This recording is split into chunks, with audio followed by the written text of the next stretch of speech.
ఏ భాషల్లో ఉంది?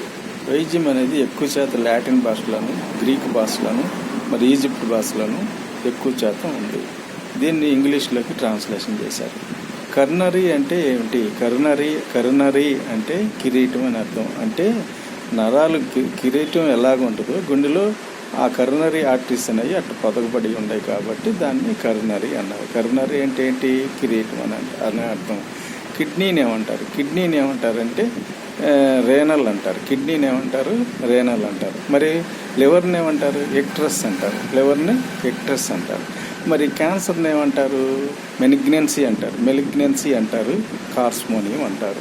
మరి ఏమంటారు? క్యాన్సర్ని మెలిగ్నెన్సీ, కార్స్మోనియం అంటారు. మళ్ళీ బెల్ పాలసీ అనే పేరు ఎందుకు వచ్చిందంటే, బెల్ పాలసీ అంటే వక్రవాతం అని అర్థం. అంటే బెల్ అనే శాస్త్రజ్ఞుడు ఈ వక్రవాతాన్ని కనిపెట్టాడు కాబట్టి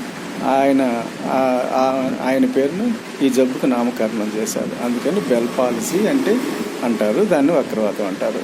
మరి సర్జరీ అనే పేరు ఎందుకు వచ్చిందంటే, సర్జన్ అనే శాస్త్రజ్ఞుడు ఈ సర్జరీస్ని కనిపెట్టాడు కాబట్టి ఆయన పేరుకి ఈ సర్జరీ అని నామకరణం చేశారు.